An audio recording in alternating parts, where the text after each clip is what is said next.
India news देख रहे हैं आप। मैं आपके साथ अर्पिता से। दुनिया इस वक्त एक ऐसे मोड़ पर आकर खड़ी हुई है जहां से शुरू होने वाली तबाही पूरे वैश्विक भूगोल और अर्थव्यवस्था को बदलकर रख सकती है।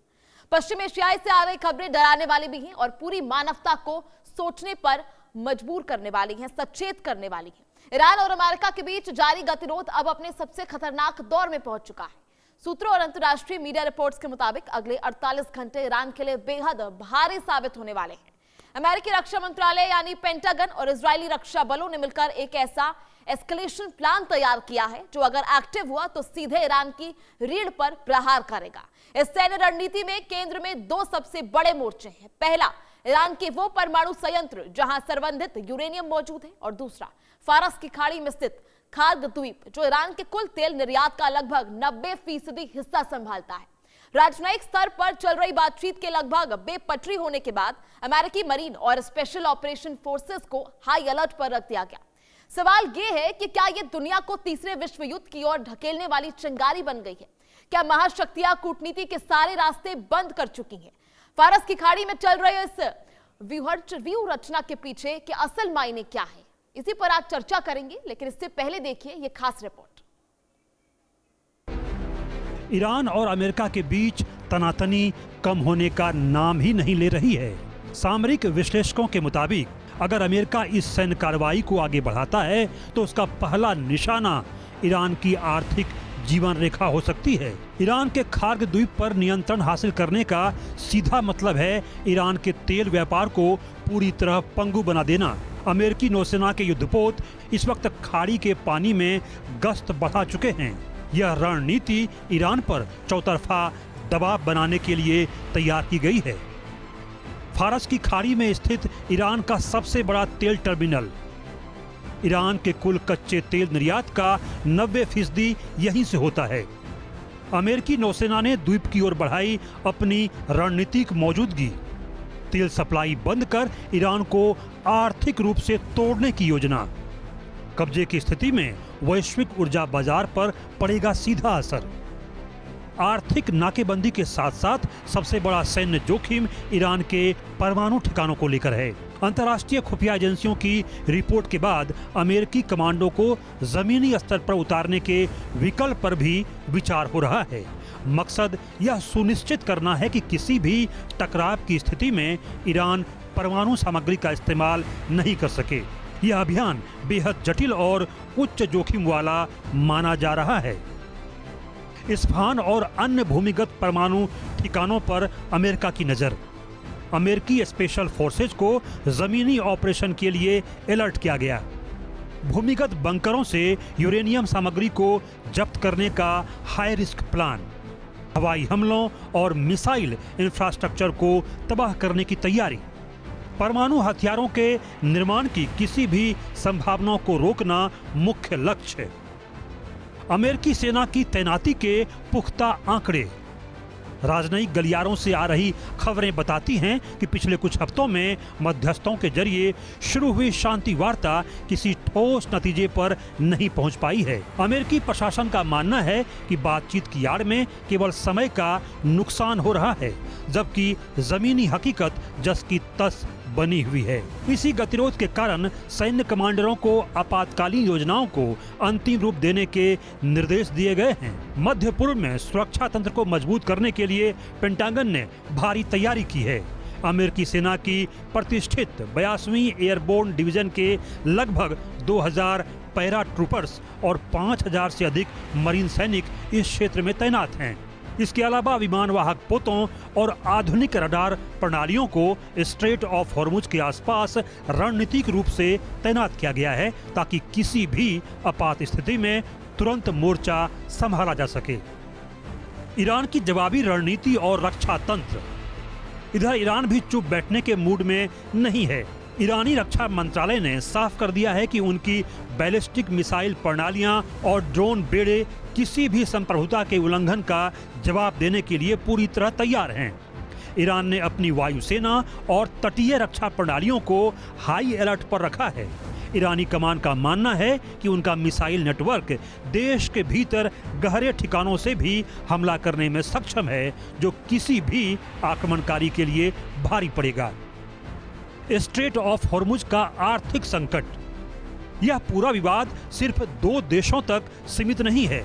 स्ट्रेट ऑफ हॉर्मुज दुनिया का वह सबसे संकरा समुद्री रास्ता है जहां से वैश्विक तेल का 1/3 हिस्सा गुजरता है।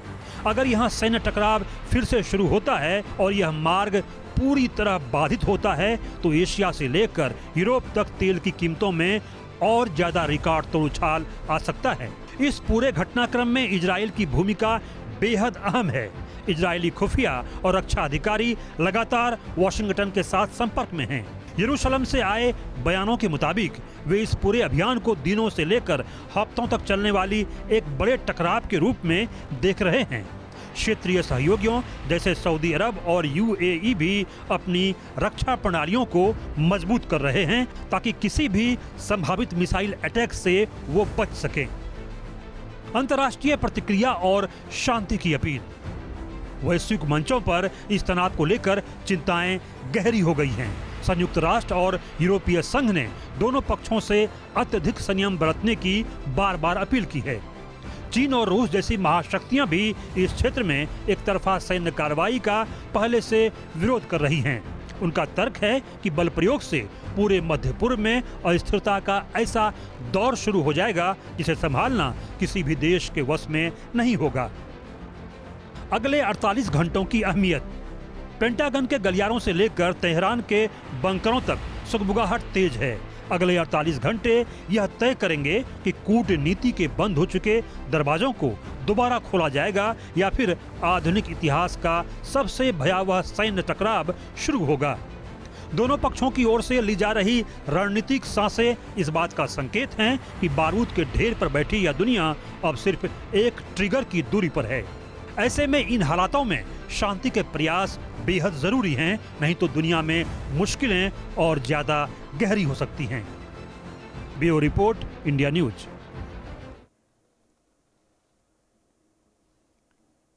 चलिए इसी को लेकर चर्चा करेंगे। हमारे साथ खास मेहमान जुड़े हैं इस वक्त। रक्षा विशेषज्ञ ग्रुप कैप्टन यूके देवनाथ जी इस वक्त हमारे साथ मौजूद हैं। देवनाथ जी, बहुत बहुत स्वागत है आपका इंडिया न्यूज पर। साथ ही विदेश मामलों के जानकार संजीव श्रीवास्तव जी हमारे साथ मौजूद हैं। आप दोनों का बहुत बहुत स्वागत है इंडिया न्यूज पर। इस चर्चा की शुरुआत करेंगे। देवनाथ जी, आपसे जानना चाहूंगी, लगातार जिस तरह से धमकियां दी जा रही है अमेरिका द्वारा, हालांकि चलिए ठीक है, इसी बीच संजीव जी हमारे साथ मौजूद है। संजीव जी, आपसे जानना चाहूंगी, जिस तरह से लगातार अमेरिका जो है धमकियां दे रहा है, ऐसे में किस तरह से देखा जा रहा है? क्या किसी बड़े सैन्य ताकत को दर्शाना चाह रहा है या फिर चीन के साथ जो अभी वार्ता हुई है इसका जो प्रभाव है साफ अमेरिका पर देखने को मिल रहा है? संजीव जी। जी मेरी आवाज आ रही है? जी आ रही है, बताइए। जी देखिए, मेरा ऐसा मानना है कि United states of America Iran के विरुद्ध अपनी जो पोजीशन ऑफ स्ट्रेंथ है, अपने जो डिफेंस पोस्चर को वो लगातार सशक्त और मजबूत दिखाने की कोशिश कर रहा है। और वो राष्ट्रपति डोनाल्ड ट्रंप का इस पूरे युद्ध को लेकर के जो उनका अप्रोच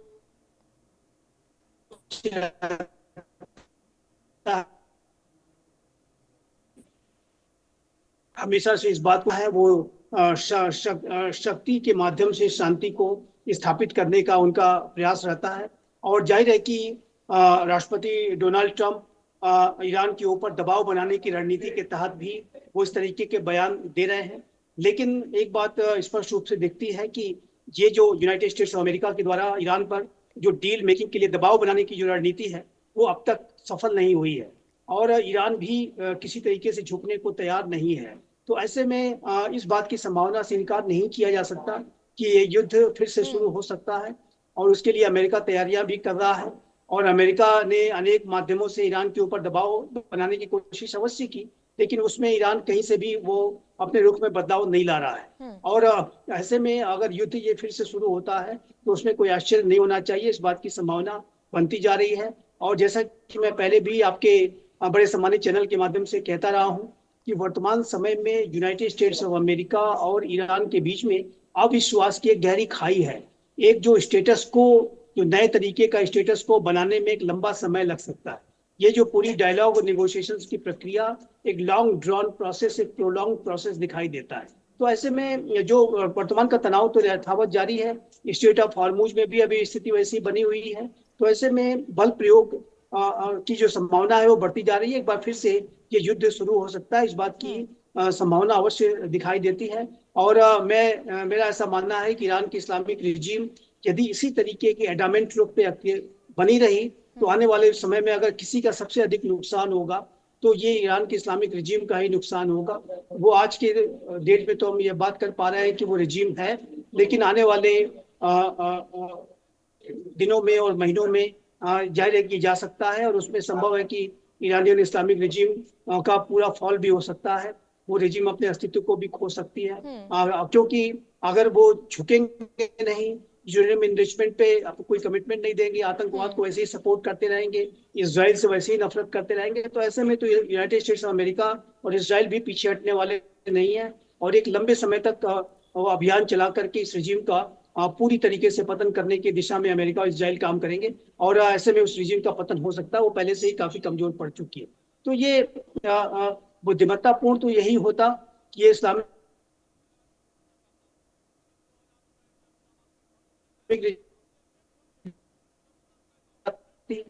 नेगोशिएटिंग टेबल पर आती करती हुई दिखाई नहीं दे रही है, और इस वजह से मैं इस युद्ध की फिर से छिड़ने की जो संभावना है वो अवश्य देखता हूँ। ठीक है, चलिए इसी चर्चा में हमारे साथ पूर्व वायुसेना अधिकारी एमजे ऑगस्टीन भी मौजूद है। बहुत बहुत स्वागत है आपका इंडियन न्यूज पर सर।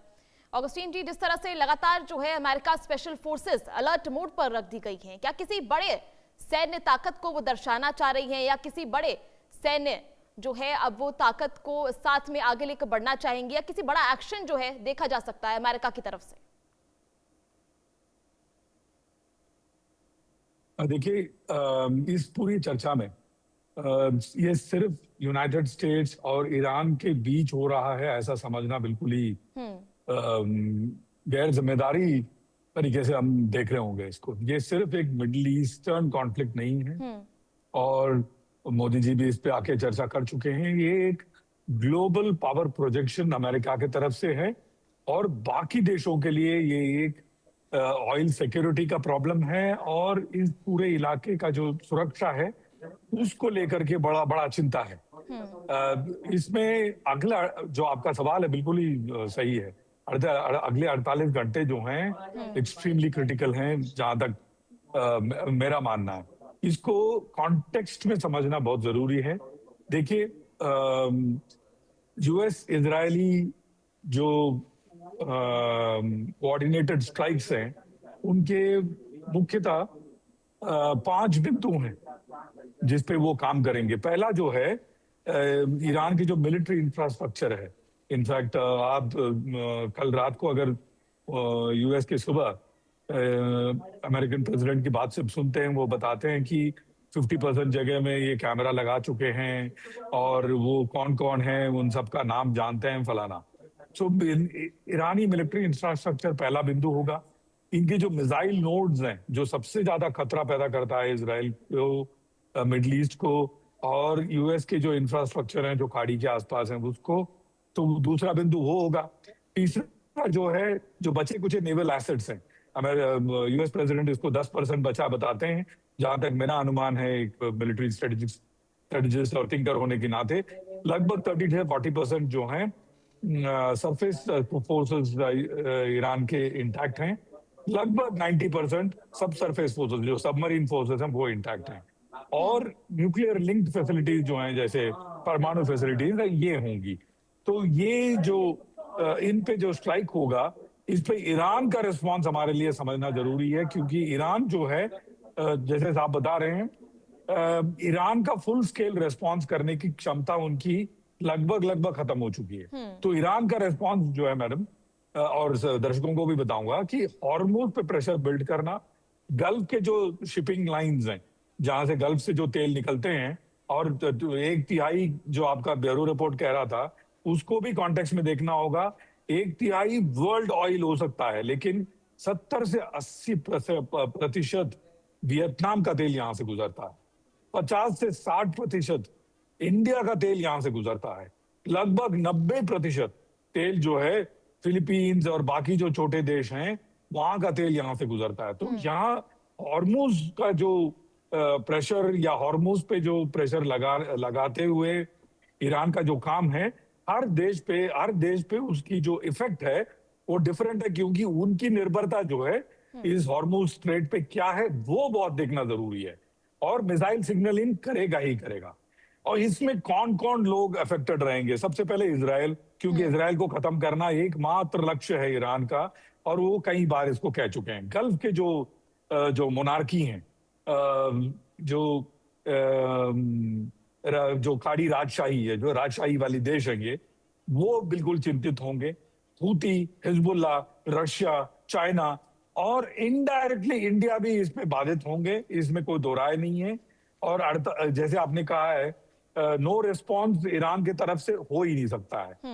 लाइकली टारगेट्स क्या रहेंगी? यूएस बेसिस, यूएस शिप्स जो खाड़ी के इर्द गिर्द हैं, राइट अप टू जो इंडियन ओशन, वहां तक गल्फ की शिपिंग होगी। साइबर अटैक्स होगा, क्योंकि ये समझना कि ईरान का जो साइबर कैपेबिलिटी है कम है, वो ट्रंप बिल्कुल ही गलती कर रहे हैं। उन्होंने अपना साइबर अटैक का जो कैपेबिलिटी अभी तक वो पत्ता खोला नहीं है, वो मेरे ख्याल से उनका बिल्कुल ही तुरुप का पत्ता रहेगा। और जैसे आप बता रहे हैं, हॉर्मुज सबसे बड़ा फ्लैश पॉइंट रहेगा। इसमें गल्फ कंट्रीज जो हैं सबसे ज्यादा पैनिक मोड में है आज के तारीख में। मैं गल्फ कंट्री ट्रैवल करते रहता हूं अक्सर। गल्फ के इंफ्रास्ट्रक्चर, दुबई के जो चकाचौंध, सब लगभग चरमरा चुके हैं मैम। कतर का जो गैस प्रोडक्शन है, 90% गैस कतर से प्रोड्यूस होता है, सीएनजी और एलपीजी वगैरह। 90% उनका जो गैस प्रोडक्शन बंद हो चुका है। वो पानी पीते हैं डिसैलिनेशन प्लांट, मतलब जो दरिया का पानी निकालते हैं उससे नमक हटा करके वो पानी इस्तेमाल होता है। डिसैलिनेशन प्लांट उनका जो है, डिपेंडिंग ऑन द कंट्री, 60 से 70% डिसैलिनेशन प्लांट खत्म हो चुका है। ऑयल टर्मिनल्स में ऑयल ना चढ़ रहा है ना उतर रहा है। पोर्ट लगभग छावनी में बदल चुकी हैं। जो गल्फ कंट्री जो है टोटली पैनिक मोड में रहेंगी। और क्या अमेरिका को इससे फर्क पड़ता है? बिल्कुल ही नहीं, क्योंकि अमेरिका अपने आप में एक फॉसिल फ्यूल पॉजिटिव देश है। उन्होंने अपना अभी तक फॉसिल फ्यूल पे हाथ नहीं लगाया, लेकिन लगाना शुरू कर दिया लोगों ने। अमेरिका का ऑब्जेक्टिव, जैसे मैंने एक साहब ने भी कहा, इनका जो न्यूक्लियर थ्रेशोल्ड है इसका रोकना, हॉर्मुज को खोलना, ये दो मुख्य बिंदु रहेंगी। इस पे कहां तक ये खरा उतर पाते हैं, कहां तक ये सक्सेस हो पाते हैं, बिल्कुल ही समय बताएगा। लेकिन सबसे महत्वपूर्ण जो बात है वो इंडिया के लिए क्या इम्प्लीकेशंस हैं वो है। और आप अपने हमारे घर पे दस्तक दे रहा है।